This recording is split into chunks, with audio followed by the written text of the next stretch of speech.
Basic saya tuh dulu gini, orang tua yang nggak ada berarti ya. Setelah dari orang tua meninggal tuh nggak ada sama sekali lah, nol. Sampai saya nekunin bisnis online di 2011 sampai 2013 gitu, saya balik ke kampung. Ibaratnya kayak orang tua anaknya pulang dari luar tuh bikin syukuran ya. Terus banyak kayak cerita-cerita dari tetangga-tetangga gitu kayak bilang, alhamdulillah lah, Bang Fajar sekarang udah lumayan sukses, adik-adiknya dibawa. Terus waktu di event rame-rame gitu, saya cuma ngomong satu, sebenarnya sih yang saya buat itu untuk keluarga atau untuk adik-adik saya nggak sebaik yang mereka pikirin gitu loh.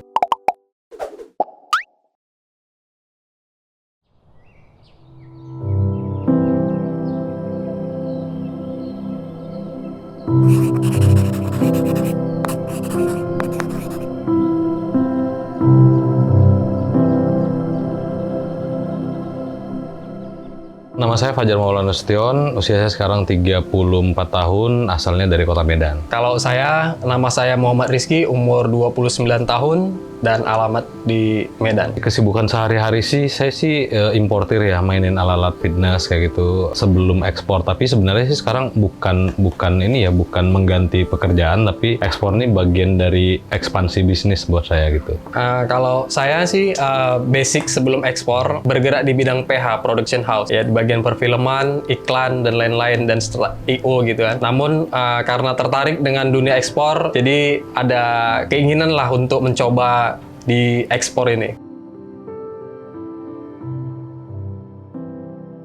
Kebetulan keluarga 5 bersaudara, dan kebetulan dari SMP itu udah jadi anak yatim gitu. Jadi karena anak pertama, jadi nyambi juga sih jadi kepala keluarga gitu loh. Jadi ya kalau sekarang sih alhamdulillah adik-adik juga ikut bisnis bareng saya sebenarnya di tim juga. Cuma karena memang hari ini berdua doang, ya basic keluarga kebanyakan ada 3 orang yang ikut sama saya. Kalau saya 2 bersaudara, dan saya yang paling besar.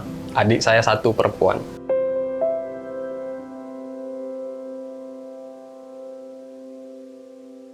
Background keluarga sebenarnya gini ya, kayak awalnya itu kalau orang tua ayah lah ya, ayah dulu basicnya welder, tukang las, jadi kayak pemborong di tangki segala macam, tapi umurnya nggak panjang gitu, jadi umur 40 udah nggak ada, dan setelah itu orang tua saya sebatas kayak cuma tukang jahit doang sih kayaknya gitu loh. Sekarang sempat juga waktu zaman kami masih sekolah tuh sampai jadi jadi kayak tukang cuci gitu loh, yang penting anak-anaknya sekolah gitu loh. Nah makanya kayak saya punya tanggung jawab lebih aja selaku anak pertama ya, untuk ningkatin ekonomi keluarga lah gitu loh. Makanya milih jalur setelah nikah, milih jalur bisnis sampai sekarang.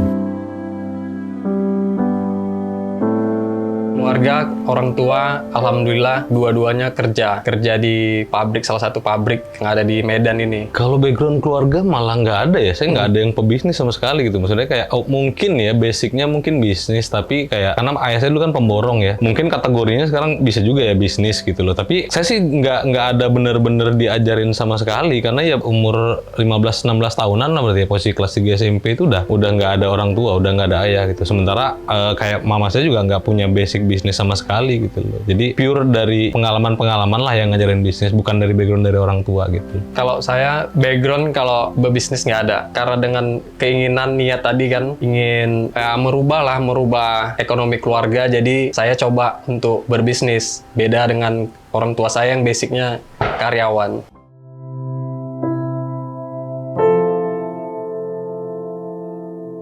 Basic saya tuh dulu gini, orang tua yang nggak ada berarti ya, setelah dari orang tua meninggal tuh nggak ada sama sekali lah, nol. Sampai saya nekunin bisnis online di 2011. Saya belajar bisnis online segala macamnya di 2012-an mungkin ya. Saya belajar bisnis online tuh di Bandung dulu. 2012 sampai 2013 gitu, saya balik ke kampung. Adik-adik saya kan ada beberapa orang nih yang udah ikut nih, pas ngumpul keluarga gitu kan, ngumpul ibaratnya kayak orang tua anaknya pulang dari luar tuh bikin syukuran ya. Terus banyak kayak cerita-cerita dari tetangga-tetangga gitu kayak bilang, alhamdulillah lah, Bang Fajar sekarang udah lumayan sukses, adik-adiknya dibawa. Terus waktu di event rame-rame gitu, saya cuma ngomong satu, sebenarnya sih yang saya buat itu untuk keluarga atau untuk adik-adik saya nggak sebaik yang mereka pikirin gitu loh. Logika saya berpikir cuma satu gitu, saya nggak mau disusahin sebenarnya. Jadi kalau saya senang sendiri nih, naik sendiri, adik-adik saya susah konteksnya, pasti saya susah dong berarti nanti gitu. Makanya mikirnya sesimpel itu aja. Aku nggak pengen disusahin, jadi aku ngajarin mereka mereka supaya gimana sih grow up juga, bisnis juga gitu loh. Karena logikanya jadi kayak mungkin kalau kita naik sendiri terus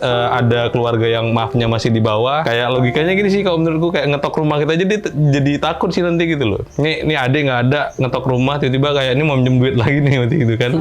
Jadi logikanya sesederhana itu sebenarnya, bukan mau dengan niat baik ngajak keluarga supaya bangkit, enggak gitu loh. Sesimpel itu aja berpikirnya, supaya kayak kalau kita sukses ngajak keluarga gitu ya, minimal secara pribadi kita nggak disusahin nih. Karena kalau kita ngasih uang sih, seberapa sanggup sih kita ngasih uang terus ke keluarga. Jadi prinsipku cuma pengen ngasih mereka ya how to make it juga, gimana caranya bisnis gitu loh, dibanding kayak ngasih bantuan uang terus gitu loh. Berkesan di keluarga ya? Ya bisa dibilang hampir rata-rata lah hari-hari karena tinggal sama orang tua kan, ya hari-hari itu berkesan aja bagi saya gitu.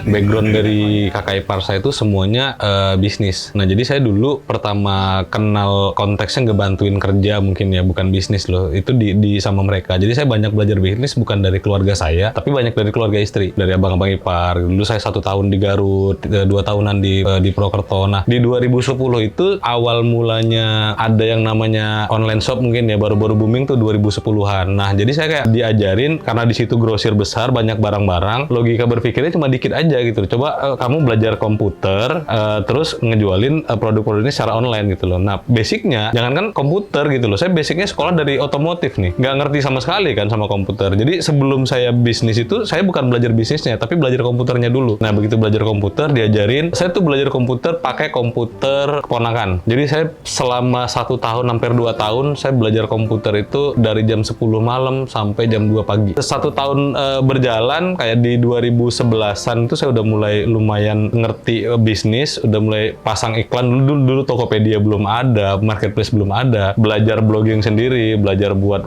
coding sendiri jadinya, yang tadinya mungkin pegang-pegang kunci, main-main kotor-kotoran sama oli di bengkel, tiba-tiba disuruh kayak pegang komputer dan bisnis gitu loh. Saya masang iklan pertama 2011, dapat orderan pertama itu 6 bulan. Asli 6 bulan, saya cuma dapat profit 10.000, tapi basically kayak dapat uang 1 miliar. Bukan karena apa-apanya, tapi mikir dulu persaingan di Google itu kan tinggi banget ya, dan 50-50 antara penipuannya sama yang real pebisnis itu hampir 50%. Nah, jadi kayak kita dapat orderan yang pengirimannya di luar pulau, kita berhasil buat transaksi yang kita nggak ketemu sama orangnya, walaupun profitnya 10.000, kayaknya dari situ ke situ tuh mulai ada dealing berikutnya gitu loh. Nah, sampai ke 2012-an mungkin ya, saya mutusin keluar dari toko, saya pindah ke Bandung, baru mulai ngebangun bisnis sendiri, mulai belajar jualan sendiri, ngambil barang-barang sendiri, sampai akhirnya mungkin bisa beli barang langsung dari Cina gitu loh kan, impor langsung kayak gitu kan. Ya itu mungkin pengalaman bisnis sebelum ke ekspor. Pengalaman bisnis inilah yang bikin saya mikir kayak, aku tahu masukin barang nih dari luar, gimana ya kalau kita ngeluarin barang tuh gimana sih gitu loh. Makanya belajar bisnis ekspor tuh karena ada bisnis sebelumnya udah berbau dengan pengiriman barang walaupun dari luar negeri ke Indonesia kayak gitu loh.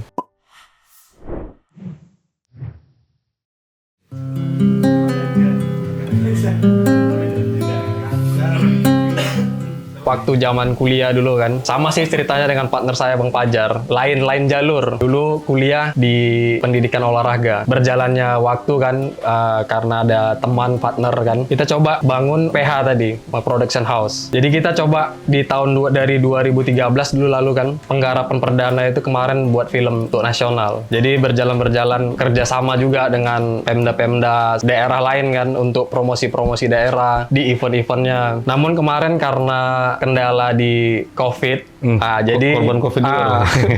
Jadi semua project udah nggak berjalan lagi. Ya, mulai dari situlah kemarin apa nih yang cocok, yang bisa dibisniskan gitu. Makanya kemarin riset kan, coba kok kayaknya ekspor ini seru gitu. Jadi tertarik untuk mencobanya, dan alhamdulillah sudah ada beberapa yang closing lah di ekspor.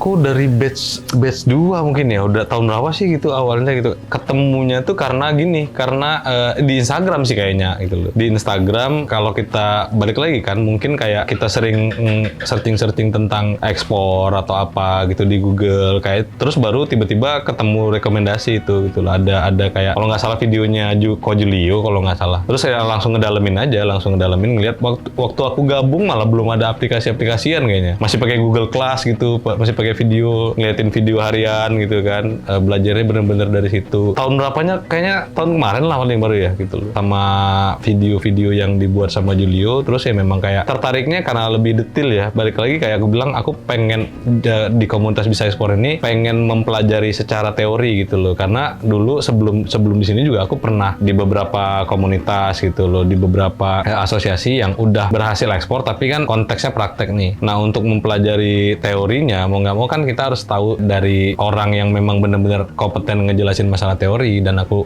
lihat videonya Julio kayaknya nangkep dan mudah sih aku kayaknya mahamin apa-apa yang ya, karena mungkin sesederhana itu kok Julio ngejelasinnya gitu loh. Dampak dari COVID, coba lihat dari Instagram kan, ada temen upload ke Instagramnya Bisa Ekspor gitu. Jadi cari tahu lah apa itu sebenarnya kan. Terus dicari tahu kan, ketika itu baru tahu lah anak-anak muda kok dengan mudah ya untuk ekspor gitu. Jadi mulai dari situlah awal kenal Bisa Ekspor sekitar tahun 2021 kemarin kalau nggak salah itu. Dari Instagramnya Bisa Ekspor. Karena basicku memang suka ngobrol sama bareng istri, karena dia juga basicnya lebih tahuan dia kan bisnis dibanding aku gitu awalnya gitu loh, makanya lebih sering kerjasama. Dan aku ngelihat komunitas Bisa Ekspor juga, terus kayak ini aku mau ikut ini nih gitu loh. Nah, memang ya tau lah basicnya dia, aku belajar ekspor gitu karena bagian dari ekspansi dari bisnis juga kan kayak gitu. Tau lah pasti keluarga gitu. Dari keluarga udah pastilah mereka mendukung penuh, apalagi kan ekspor. Kalau image-nya keren gitu ya, eksportir gitu. Karena kan banyak yang pasti inilah nggak mungkin gimana ya, nggak mudah untuk ekspor itu. Ternyata kalau memang dipelajari sungguh-sungguh, insya Allah gampang, mudah sebenarnya.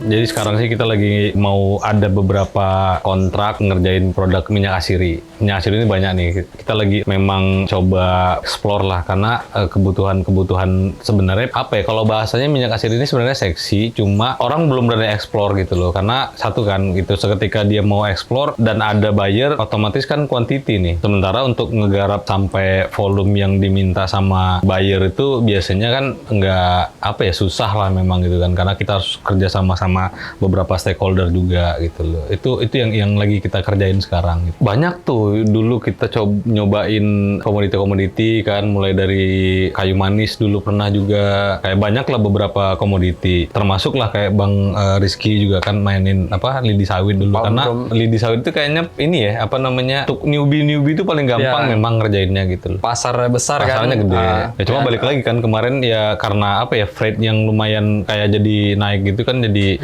terkendala semua gitu. Ekspornya kan. Bukan pasarnya yang nggak ada gitu ya.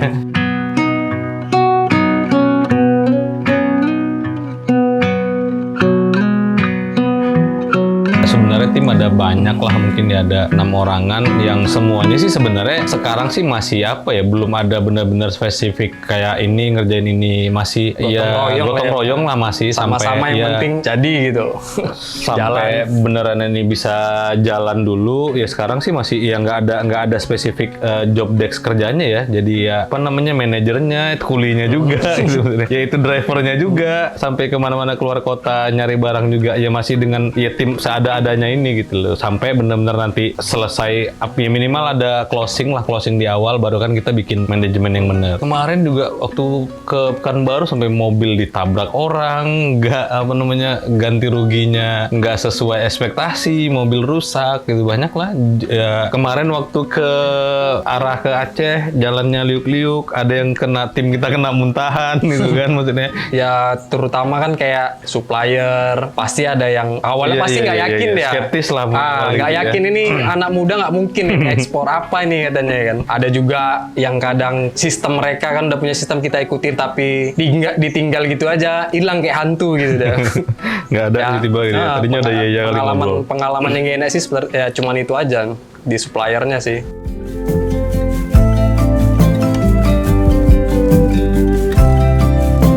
Basicnya hampir semua tim tuh ngerjain bisnis awal gitu ya, bisnis pribadinya sebelum ke ekspor. Begitu ada kabar atau ada memang sesuatu yang harus dirapatkan, memang sebenarnya tinggal ngatur waktu. Ya udah kita langsung, karena kita memang punya kantor yang tempat kita ngumpul, pasti ngebagi waktunya sesuai dengan ada arahan atau ada memang sesuatu yang perlu kita rapatkan aja sih, baru kita ngumpul kalau sekarang gitu. Selebihnya masih dengan bisnis yang masing-masing kita kerjain. Gitu. Tips untuk mencari supplier sih sebenarnya kalau dari aku pribadi ya, kadang gini ya, sebelum kita memvalidasi langsung ke lapangan, sekarang tuh teknologi kan udah canggih, lebih maju ya, udah lebih canggih, kayak ada profil di Instagram mungkin mereka, atau ada punya website atau Facebook gitu loh. Sebelum memutuskan untuk terjun langsung ke daerahnya, ya ada baiknya ya ini dulu ya, komunikasi dulu lewat via WhatsApp kah atau apa gitu. Baru kalau untuk memvalidasi secara real, kayak beberapa yang kita buat tuh memang kita mau nggak mau konteksnya ya harus terjun ke lapangan, karena buyer juga kadang-kadang ada yang memang pengen ngelihat kita di posisi barang nih. Misalnya dia bilang kita ngirim video tapi kitanya nggak ada, itu kan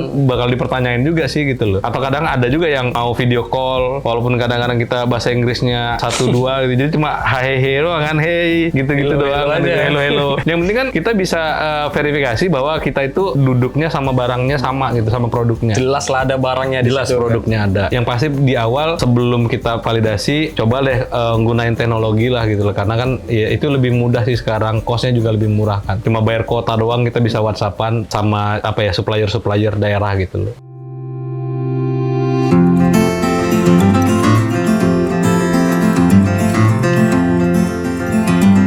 Kita sih sekarang mana ya, di Padang ya? Padang ada, di Aceh, di daerah Sumut ini di Danau Toba itu, iya, Siosar gitu. Di Tapanuli ada itu. Kalau makanya tadi dibilang kan beberapa produk kan kita udah pernah closing segala macam. Sekarang juga kita ngerjain ini yang kita kerjain sekarang karena memang beda konsep nih. Jadi kebetulan alhamdulillahnya kita dapat buyer yang mau ngebantu kita ngebangun infrastrukturnya, karena kuota yang dimintanya juga kan alhamdulillah lumayan gede dibanding sekedar cuma jual beli gitu. Kalau ngubungin buyer gimana ya?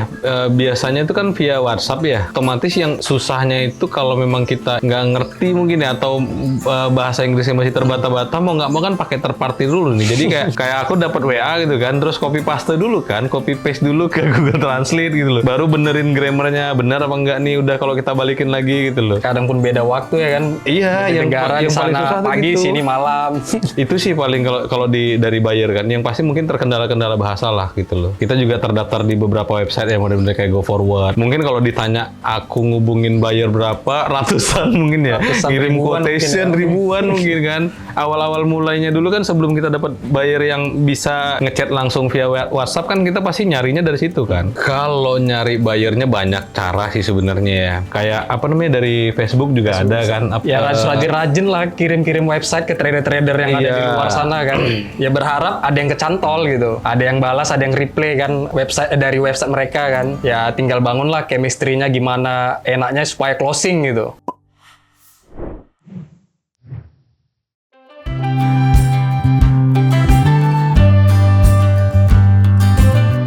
Kita sih udah berapa tahun ya, baru-baru aja sih kali ya, baru 2021 ya. Banyak hal yang mungkin juga berubah karena itu tadi ya, niat lah ya. Satu gitu kan. Yang kedua juga karena memang kayaknya sih memang ekspor itu kan bisnis yang nggak bisa kalau kita nggak pelajari gitu loh. Makanya mungkin kayak banyak habis waktunya itu bukan di transaksi bisnisnya, tapi di pembelajaran sebelum kita bisa jadi eksportir gitu loh.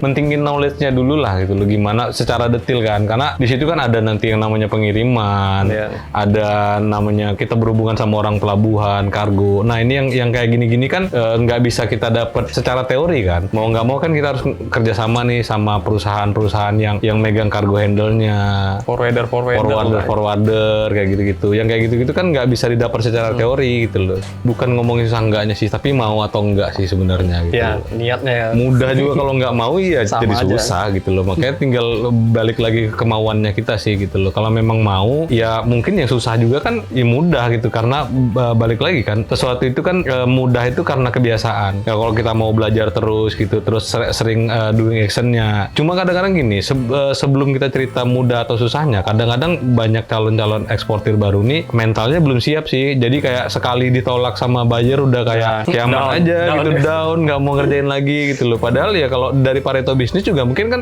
10/1 ya gitu. Kita nawarin ke 10 orang baru 1 yang beli gitu loh. Nah jadi kayak nawari aja sebanyak-banyaknya gitu. Makanya kayak kita bilang tadi sekarang, sebelum kita ada yang closing 1-2, yang dilihat tuh backstage-nya kita dong. Quotation yang kita kirim tuh udah berapa ribu gitu loh. Baru ada 1 yang closing. Yang pasti mental dulu sih dibenerin. Kalau mentalnya udah bener, nggak ada tuh yang susah atau yang mudah gitu. Tapi biasanya setelah itu dilewatin ya semuanya mudah sih biasanya gitu.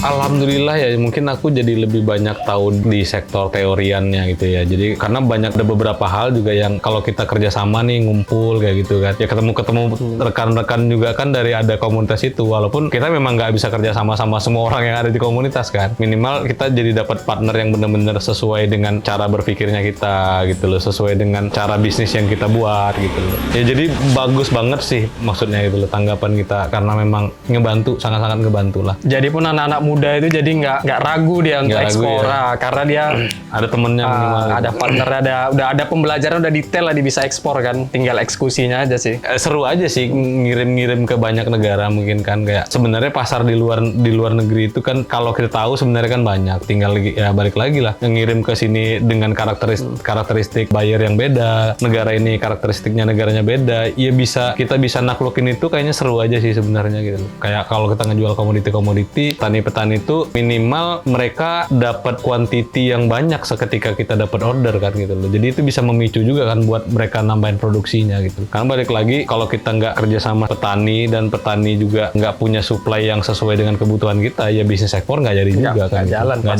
jalan. Ada kesinambungan lah yang pasti.